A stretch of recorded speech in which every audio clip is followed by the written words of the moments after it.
તો હાય ફ્રેન્ડ, જય માતાજી બધાનો.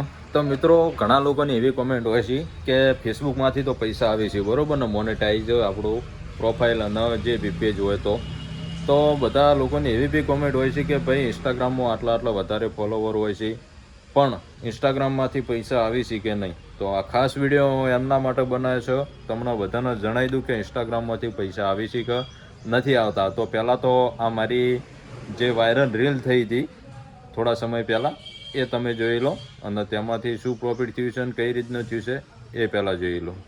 તો ગાઈસ, આપણી એક રીલ બહુ વાયરલ થઈ, તેના પછી મિલિયનમાં ગઈ, પણ હારી 5 મિલિયન એટલે કે કહો ને 56 લાખ જેવા વ્યૂઝ આવ્યા હતા. થોડા ટાઈમ થયો જ્યારે અમે દ્વારકા ગયા હતા ત્યારે અપલોડ કરી હતી, અને પહેલાં પિન કરેલી જ છે રીલ, તમે જોઈ શકો છો. 56 લાખ વ્યૂઝ આવ્યા હતા, તેમાંથી લાઈક અને ફોલોવર બધું સારું મળ્યું હતું.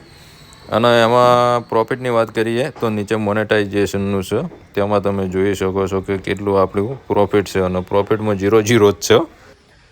તો ફાઇનલી વિડીયો તમે જોઈ લીધો, અને આપણે કંઈ બી દઉં કે ઇન્સ્ટાગ્રામમાંથી કંઈ પણ પૈસા આવતા નથી, બરાબર ને. ઇન્સ્ટાગ્રામમાં હા એક મોનેટાઇઝનું ઓપ્શન આવે છે અને ગિફ્ટનું ઓપ્શન આવે છે, પણ ગમે એટલો તમારો વિડીયો વાયરલ થાય છતાં કોઈ ગિફ્ટ ભલે 5 મિલિયન જતો રહ્યો ને તોય કોઈ ગિફ્ટ મૂકતું નથી. એટલે એ તો આશા રાખવી જ નહીં કે ઇન્સ્ટાગ્રામમાંથી પૈસા આવે છે.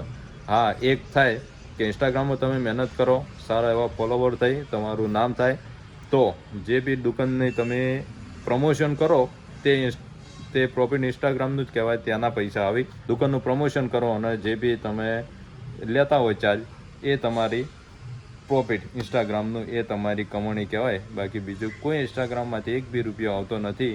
કોઈ કહેતું હોય કે ઇન્સ્ટાગ્રામમાં પૈસા આવે તો પ્રૂફ લઈ લેવું, બાકી આપણું કહેવું એવું છે કે ઇન્સ્ટાગ્રામમાંથી પૈસા આવતા નથી. જય માતાજી.